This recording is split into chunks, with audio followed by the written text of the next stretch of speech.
ये है talks news network और आप देख रहे हैं पॉलिटॉक्स, राजनीति का कच्चा चिट्ठा। टोंक जिले के परासिया निवासी ट्रैक्टर चालक भजनलाल मीणा के शव का अंतिम संस्कार भले ही मंगलवार रात को हो गया हो, लेकिन उनकी मौत पर सवालों की फहरिस्त लंबी ही होती जा रही है। एक और जहां पुलिस अपने भजनलाल की मौत को दुर्घटना बता रही थी, वहीं जिला कलेक्टर रामचंद्र ढेनवाल ने राजस्थान सरकार को भेजी रिपोर्ट में इसे पुलिस मुठभेड़ में हुई मौत बताया। हैरत की बात तो ये है कि बीते दिन जब जयपुर के सवाई मानसिंह अस्पताल के अधीक्षक की ओर से मेडिकल बोर्ड बनाकर भेजा गया, तो उस आदेश में ये लिखा गया कि टोंक में गोलीकांड हुआ है। इस मामले की कड़ियों को जोड़ने से पहले आपको घटना के बारे में बता दें। घटना 29 मई की है। टोंक जिले के परासिया गांव के भजनलाल मीणा ट्रैक्टर से कहीं जा रहे थे। आरोप है कि गणेती गांव के पास पुलिस कर्मियों ने उसे रोका और लकड़ी के फट्टे द्वारा बेरहमी से पीटकर हत्या कर दी।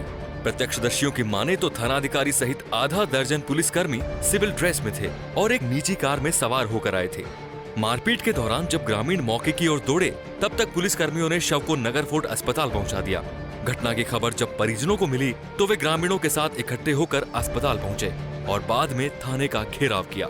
मामले की जानकारी जब विधायक हरीश मीणा को मिली तो वे नगर फोर्ट पहुंचे और पीड़ित परिवार के साथ धरने पर बैठ गए। विधायक और ग्रामीणों ने आरोपी पुलिसकर्मियों के खिलाफ हत्या का मामला दर्ज करने, शव का मेडिकल रिपोर्ट से पोस्टमार्टम करवाने, आश्रितों को सरकारी नौकरी देने और मृतक परिवार के दोनों बच्चों के खाते में 20-20 लाख रुपए जमा करवाने के साथ टोंक जिले में चल रहे बजरी के गोरख धंधे में लिप्त दोषी पुलिसकर्मियों के खिलाफ सीआईडी से जांच करवाने की मांग की। स्थानीय प्रशासन ने विधायक हरीश मीणा के साथ कई दौर की वार्ता की, लेकिन समझौता नहीं हुआ। मीणा को जब ये लगा कि सरकार उनके आंदोलन पर ध्यान नहीं दे रही है, तो उन्होंने आमरण अनशन शुरू कर दिया। जहाजपुर से बीजेपी विधायक गोपीचंद मीणा भी उनके साथ अनशन पर बैठे। मामला मीडिया में आते ही नेताओं का जमावड़ा लगना शुरू हो गया। डॉक्टर किरोड़ीलाल मीणा, सुखबीर सिंह जौनपुरिया, प्रहलाद गुंजल, दानिश अब्रार सहित कई नेता अनशन स्थल पर पहुंच गए। मामले को तूल पकड़ते देख मुख्यमंत्री अशोक गहलोत ने घटना के छठे दिन यानी 4 मई को हाई लेवल बैठक कर मंत्री रमेश मीणा को नगर फोर्ट भेजा। मीणा ने सभी 5 सूत्री मांगों को मानते हुए दोनों विधायकों को जूस पिलाकर अनशन तोड़वा दिया।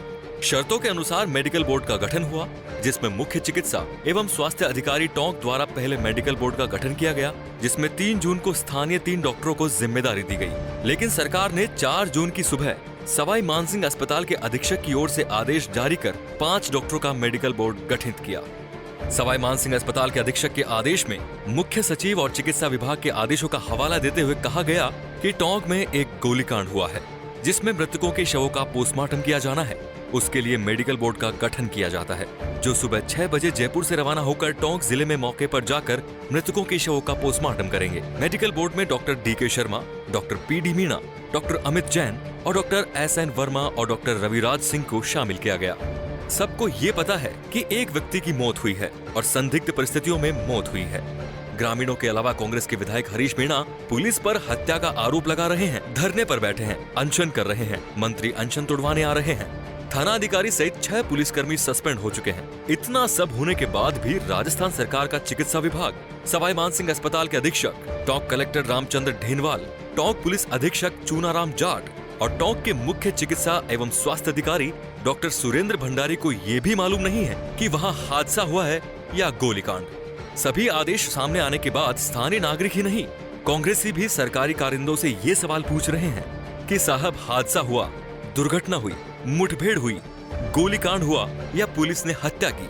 कोई ये तो बता दे कि थानाधिकारी मनीष चारण और 5 अन्य पुलिसकर्मियों को सस्पेंड क्यों किया गया? ये तो बताओ कि आखिर ट्रैक्टर चालक की मौत कैसे हुई? 29 तारीख को नगर फोर्ट थाना क्षेत्र में एक हत्याकांड हुआ भाई हरभजन उर्फ भजनलाल का। उसको लेकर पूरे क्षेत्र में आक्रोश व्याप्त हुआ और 29 तारीख से लेकर 7 दिन तक वो धरना प्रदर्शन वहाँ चला। राज्य सरकार ने मृतक के परिजनों को जो 5 सूत्री मांग पत्र था वो स्वीकार किया। राजस्थान सरकार के मंत्री रमेश जी मीणा यहाँ आए और जो हमारे विधायक अनशन कर रहे थे माननीय हरीश जी मीणा और गोपीचंद जी मीणा, इन दोनों का अनशन तोड़वाया और 5 सूत्री मांगों को उन्होंने माना। ये एक जघन्य हत्याकांड था जो पुलिस द्वारा कारित किया गया।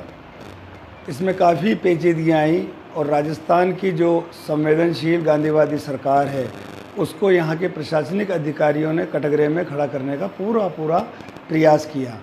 साधारण से हत्याकांड को उन्होंने कभी एक्सीडेंट का रूप दिया, कभी दुर्घटना का रूप दिया और कभी मुठभेड़ का रूप दिया। विभिन्न तरह से राज्य सरकार को भ्रमित करने का प्रयास किया। अंत में संवेदनशील सरकार ने अपने प्रतिनिधि के रूप में राजस्थान के प्रदेश अध्यक्ष और उप मुख्यमंत्री माननीय सचिन जी पायलट साहब को मौके पर भेजा। वहाँ धरना दे रहे लोगों के बीच में वो गए और उन्होंने अपनी स्वयं की उपस्थिति के अंदर मृतक भाई हरिभजन का पोस्टमार्टम करवाया। मेरा मानना ये है कि जिस तरीके का जघन्य हत्याकांड वहाँ हुआ है, अचानक से एक मैसेज आता है कि 5 डॉक्टरों का मेडिकल बोर्ड बैठेगा, 5 डॉक्टरों का मेडिकल बोर्ड बैठ के और इस हत्याकांड की जांच करेगा। बाद में हमें जानकारी हुई कि ये जो हत्याकांड हुआ है ये हत्याकांड नहीं, गोलीकांड है और डॉक्टरों की टीम उन गोलीकांड के शवों का पोस्टमार्टम करने के लिए आ रही है।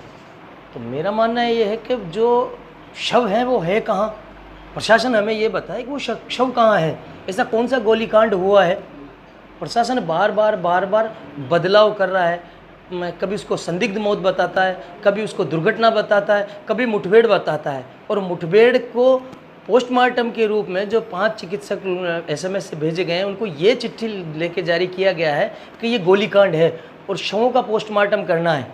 हमें प्रशासन से पूछना चाहता हूँ, हमारी सरकार को भी ये मिसगाइड कर रहे हैं, जो प्रशासनिक अधिकारी हैं हमारी सरकार को मिसगाइड कर रहे हैं, सरकार को बदनाम करने की कोशिश कर रहे हैं। सरकार के तंत्र को, जो सरकार के जो नुमाइंदे हैं, सरकार में बैठने वाले लोग हैं, उनको आपस में लड़ाने की कोशिश इनकी जारी है। ऐसी चिट्ठी जारी हुई है जिसमें लिखा गया है कि ये गोलीकांड है और पोस्टमार्टम की जो टीम जयपुर से SMS की रवाना और जो विशेषज्ञ हैं उन शवों का पोस्टमार्टम करने के लिए आ रहे हैं। गोलीकांड के शव कहाँ हैं? आखिर किसने उनका पोस्टमार्टम किया? कहाँ उनका अंतिम संस्कार हुआ? गजब है ना राजस्थान के पुलिस प्रशासन और चिकित्सा विभाग से अधिकारी, और गजब है राजस्थान की सरकार जिसमें ऐसे अफसर उच्च पदों पर बैठे हैं जो सूचना शून्य हो चुके हैं, जो संवेदना शून्य हो चुके हैं, जो सवालों के जवाब नहीं देते, जिन पर सरकार कोई कार्यवाही नहीं करती। हद तो ये है कि मीडिया पर इस मामले में दबाव डाला जा रहा है, धमकाया जा रहा है, प्रलोभन दिया जा रहा है, लेकिन पॉलिटॉक्स की टीम न तो किसी से डरी है और न डरेगी। पॉलिटॉक्स को उम्मीद है कि इस खुलासे के बाद गहलोत सरकार जिम्मेदार लोगों पर कार्रवाई करेगी। PoliTalks bureau talk. ये है टॉक्स न्यूज नेटवर्क और आप देख रहे हैं पॉलिटॉक्स, राजनीति का कच्चा चिट्ठा।